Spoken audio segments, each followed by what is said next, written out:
نہیں تھی، وہاں لوگوں کی بہت بھیڑ، لوگوں کا بڑا مجمع نہیں تھا، لیکن الحمدللہ آج وہ علاقہ علم و فن کا گہوارہ بن گیا۔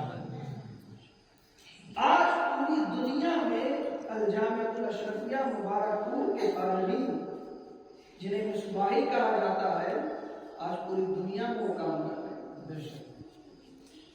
حضور حافظ ملت رحمۃ اللہ تعالی علیہ کے بارے میں علامہ ارشد القادری رحمۃ اللہ تعالی علیہ نے بیان فرمایا اور بہت اچھی بات بیان کی۔ فرمایا کہ آج حافظ ملت رحمۃ اللہ تعالی علیہ ہمارے درمیان سے چلے گئے، ان کی زبان بند ہو گئی، ان کی زبان بند ہو گئی، لیکن ہزاروں کے منہ میں انہوں نے بولنے کی زبان کر دی ہے۔ فرماتے ہیں کہ ان کا چلنا بند ہو گیا، اس لیے کہ موت کے بعد آدمی بول نہیں سکتا، چل نہیں سکتا، کچھ کر نہیں سکتا۔ فرماتے ہیں کہ ان کا چلنا بند ہو گیا، قدم رک گیا، لیکن الحمدللہ انہوں نے اپنے پیچھے اپنے بعد ہزاروں کی تعداد میں دین کی خدمت کے لیے چلنے والا قدم عطا فرمایا۔ فرمایا کہ ان کی فکر، ان کا تدبر، ان کا نظریہ یہ تو موقوف ہو گیا، لیکن انہوں نے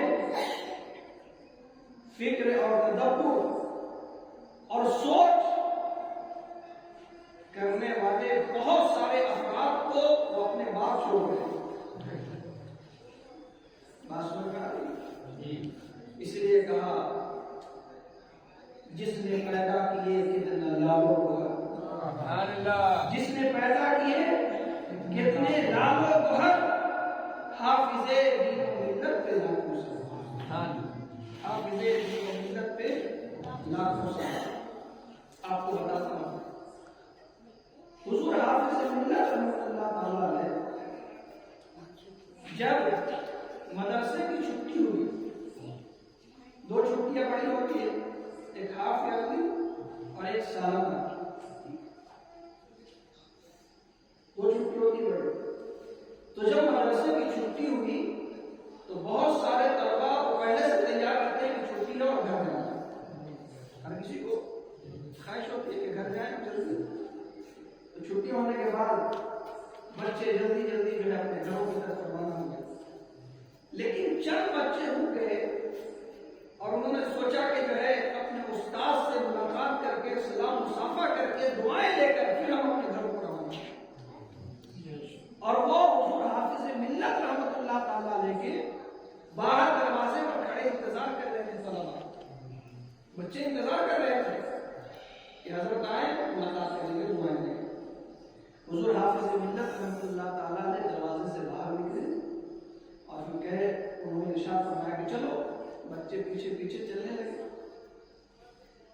چلتے چلتے اچانک انہوں نے ایک طالب علم سے کہا کہ بیٹا تم آگے چلو۔ سبحان اللہ، کیا کہا؟ بیٹا تم آگے چلو۔ کیوں آگے چلنا ہے؟ استاد کا مرتبہ بلند ہے، استاد بڑا ہے، استاد آگے چلے گا، شاگرد پیچھے چلے گا، لیکن سب کو نہیں کہا، ایک شاگرد سے کہا کہ تم آگے چلو۔ کیوں چلو؟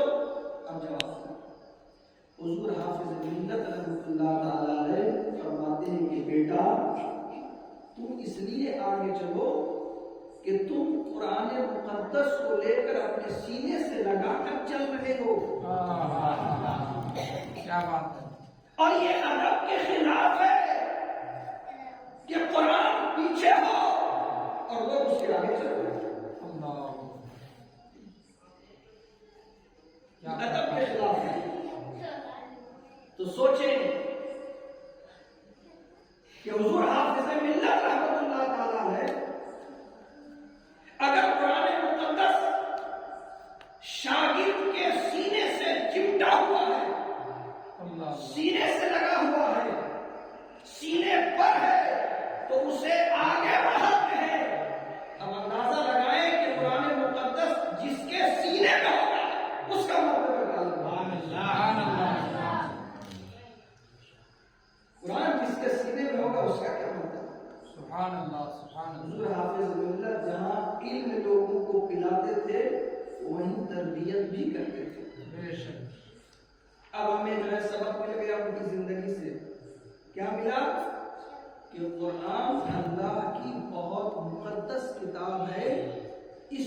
میں احترام کرنا ہے۔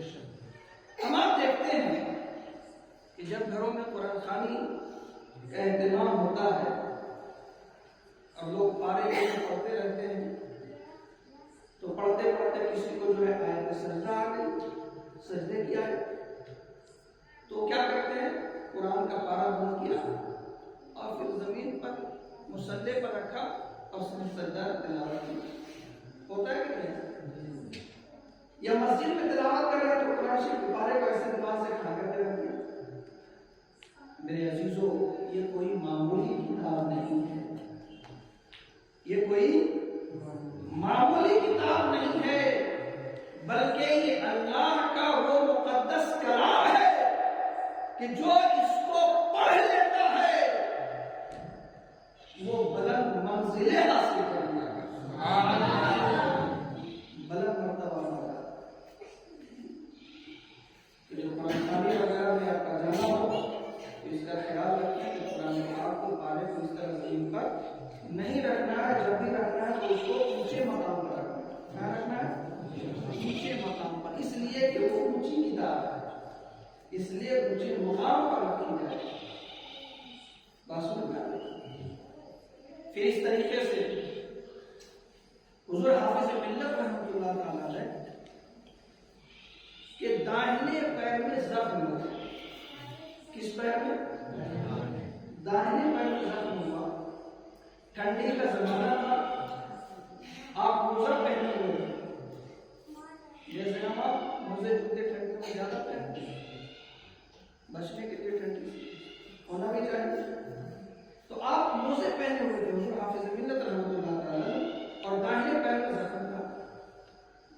آپ کا ایک خادم آیا اور کہا حضور یہ زخم کی دوا حاضر ہے۔ کیا کہا؟ یہ زخم کی دوا حاضر ہے، اسے آپ لگائیے زخم پر۔ اب یہاں سے دیکھیے حضور حافظ ملت کی زندگی سے ہم سبق لیں اور سیکھیں کہ ہمیں کیسے زندگی گزارنا۔ حضور حافظ ملت کی بارگاہ میں جب خادم نے دوا پیش کی لگانے کے لیے تو چونکہ موزہ پہنے ہوئے تھے، موزہ نکالنا پڑے گا۔ جی کس پیر میں زخم ہے؟ کس پیر میں؟ داہنے پیر میں۔ تو موزہ کس کا نکالنا پڑے گا؟ داہنے پیر کا، جس میں زخم ہے اس کا موزہ نکالا جائے، اس میں دوا لگائی جائے۔ لیکن نہیں، حضور حافظ ملت رحمۃ اللہ تعالی علیہ نے پہلے بائیں پیر کا موزہ نکالا، پہلے بائیں پیر کا موزہ نکالا، پھر داہنے پیر کا موزہ نکالا اور پھر زخم پر آپ نے دوا لگایا۔ خادم نے پوچھا حضور زخم ہے داہنے پیر میں، اس کا موزہ نکالتے اور دوا لگاتے، تو آپ پہلے بائیں پیر کا موزہ نکال رہے ہیں اور جس میں زخم ہے جسے نکالنا تھا اس کو بعد میں آپ نکال رہے ہیں۔ آپ سنیے حضور حافظ ملت کی بات۔ سبحان اللہ، کیا بات ہے، کیا بات ہے، کیا بات ہے، اور سیکھیے کہ ہمیں کیسے عمل کرنا ہے۔ حضور حافظ ملت رحمۃ اللہ تعالی علیہ فرماتے ہیں اپنے خادم سے، بات ایسی ہے کہ میرے نبی کی سنت یہ ہے، میرے نبی کی سنت یہ ہے کہ جب موزے جوتے چپل نکالنا ہو تو پہلے بائیں پیر کا نکالنا۔ اگر میں داہنے پیر کا نکالتا تو میرا عمل سنت کے خلاف ہو جاتا اور میں کبھی گوارا نہیں کر سکتا کہ میرا عمل کوئی سنت کے خلاف ہو۔ اب یہاں سے سیکھ لیجیے، ہم بھی آپ پہنتے ہیں، جوتے پہنتے ہیں، چپل پہنتے ہیں، موزے پہنتے ہیں، تو موزہ جوتا چپل پہننے کا بھی سنت طریقہ ہے،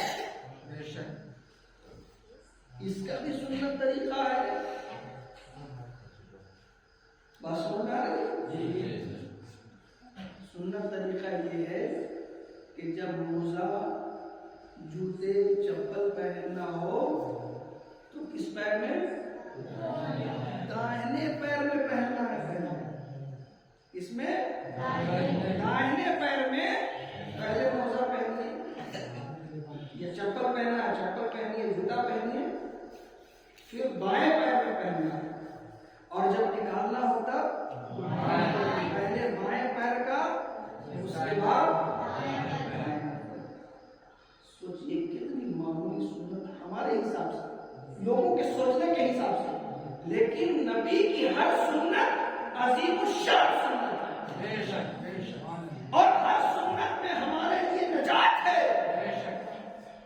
لہذا اپنے آپ کو چاہیے کہ کھانے پینے اٹھنے بیٹھنے پہننے اڑنے ہر چیز میں ہم اپنے نبی کی سنت کو اختیار کریں۔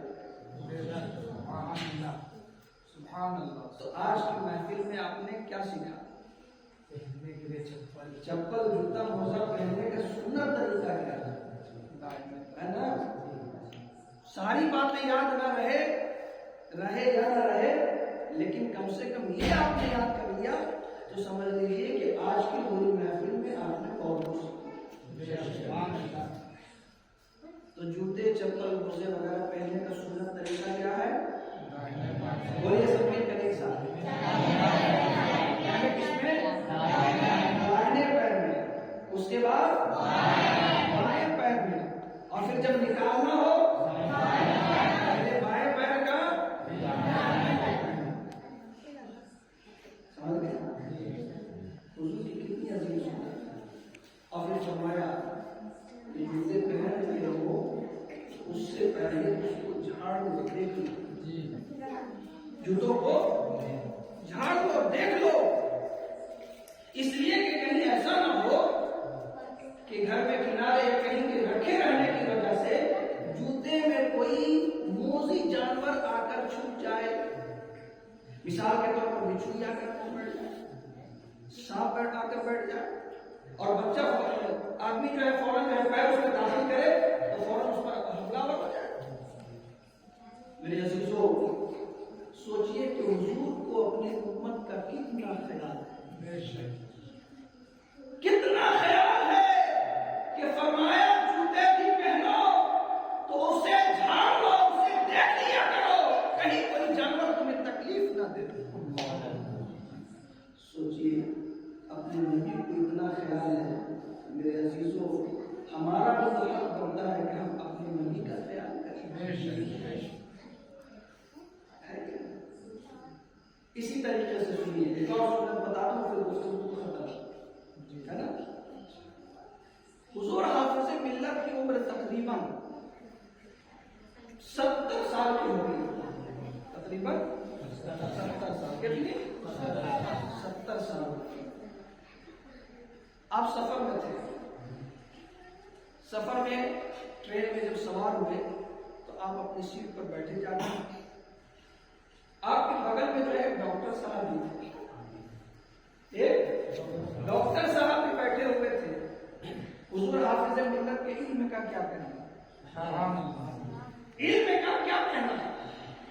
آپ کی گفتگو ڈاکٹر صاحب سے ہونے لگی تو ڈاکٹر صاحب کو ایسا سمجھ میں آیا کہ یہ کوئی معمولی مولوی صاحب نہیں ہے، یہ تو بہت پڑھے لکھے لگ رہے ہیں، اس لیے کہ میرے بھائی جب تک کہ آپ کی گفتگو کسی سے ہوگی نہیں تب تک پتہ نہیں چلے گا کہ اس کے اندر صلاحیت کیا ہے، اس کے اندر صلاحیت کیا ہے، اس کے اندر کوالٹی کیا ہے۔ آپ سمجھ نہیں سکتے، آپ سمجھ نہیں سکتے جب تک وہ کچھ کہے نہیں بولے تو گفتگو ہونے لگی تو ڈاکٹر صاحب حیران ہوئے کہ تو بہت علم والے لوگ ہیں، کہ بہت ہی علم والے لوگ ہیں، گفتگو کرتے رہے۔ کہا کہ آپ کی آنکھوں میں ڈاکٹر، آپ کی آنکھوں میں بچوں کی آنکھوں کی طرح چمک دیکھ رہا ہوں۔ عمر 70 سال، کتنی؟ 70 سال۔ لیکن ڈاکٹر نے کہا کہ حضرت آپ کی آنکھ تو ابھی ایسے سلامت ہے جیسے بچوں کی آنکھ ہوا کرتی ہے، بچوں کی آنکھوں کی طرح آپ کی آنکھوں میں چمک موجود ہے۔ حضرت آپ کون سا عمل کرتے ہیں کہ اس بڑھاپے میں بھی آپ کی آنکھ اتنی اچھی ہے؟ آپ کون سا عمل کرتے ہیں کہ اس بڑھاپے میں بھی آنکھ اتنی چمکدار ہے؟ آج تو آج یہ کہ چھوٹے چھوٹے بچے نوجوانوں کا چشمہ لگ جاتا ہے، آنکھ کمزور ہو جاتی ہے، کمزوری کی وجہ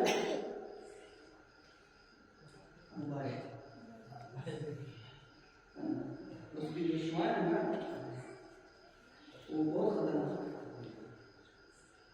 بہت خطرناک ہے۔ پوچھا کہ حضرت آخر آپ کا کون سا عمل ہے کہ اس بڑھاپے میں بھی آنکھ بچوں کی طرح چمک رہی ہے، آنکھوں کی چمک ہے؟ سنیں گے آپ کیا عمل کرتے تھے؟ جی بتائیں، عمل بتا دیا جائے تو صرف بتایا جائے کہ عمل بھی کرنا ہے انشاءاللہ۔ سنیے، حضور حافظ ملت رحمۃ اللہ تعالی نے کہتے ہیں کہ کوئی اور ایسا عمل تو نہیں کرتا ہوں کہ جس کے بارے میں بتاؤں کہ یہ دعوت ہے، ہاں لیکن ایک عمل ہے، ایک عمل ہے جو میں مسلسل برابر کرتا ہوں۔ تو کیا عمل ہے؟ وہ عمل یہ ہے کہ جب میں رات کو سوتا ہوں تو سونے سے پہلے اپنی آنکھوں میں سرما لگاؤں۔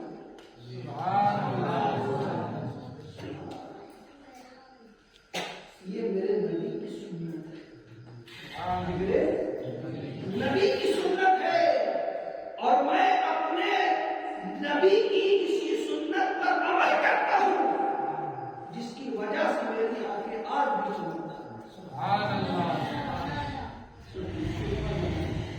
ہم تو کچھ سمجھ نہیں رہے کبھی لگا دے بکری میں، ہے نا، ایک بکری میں لگا دے، شاید میں لگا دے، میرے عزیزوں اتنے معلوم، اور نبی کی ہر سنت اگر بندہ اس پر عمل کرے تو سوائے فائدے کے کوئی نقصان نہیں۔ تو آج ہم سب لوگ کوشش کریں کہ سونا خرید اور آپ میں سونے تو سونا لگا انشاءاللہ۔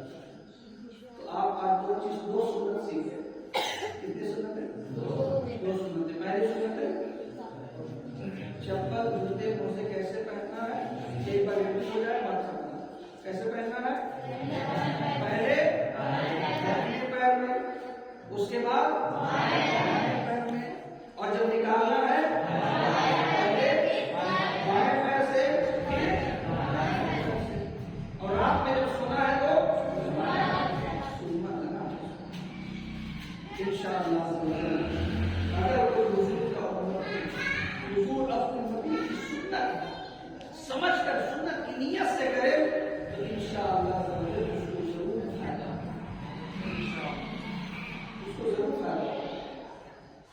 اللہ تعالیٰ کی بارگاہ میں دعا کرتے ہیں کہ مولا عز و جل ہمیں آپ کو سب حضور حافظ ملت رحمۃ اللہ تعالیٰ علیہ کے فیضان سے مالا مال فرمائے، اور آپ ہفتے میں 1 گھنٹہ سوا گھنٹہ دیجیے ہر جمعہ۔ کتنا؟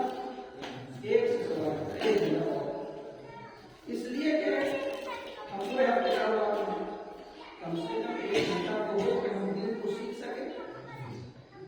غسل میں کتنی باتیں فرض ہیں، وضو میں کیا فرض ہے، اہم چیزیں کیا ہیں، نماز سے پہلے کیا کرنا ضروری ہے، نماز کے اندر کیا ضروری ہے، یہ بیسک چیزیں ہیں اور فرض ہے، امپورٹنٹ ہے، بہت ضروری ہے کہ اس کے بغیر جو ہے ہم زندگی میں آگے نہیں بڑھ سکتے دینی معاملات میں۔ امام صاحب ماشاءاللہ آپ لوگوں کو بہت اچھے ملے، خوش اخلاق ہیں، ملنسار ہیں، سب کو مل جل کر لے کر چلنے والے ہیں، ہے کہ نہیں؟ اور ساتھ ہی ساتھ جو ہے جو بہترین شاعر بھی ہیں، شاعر ہم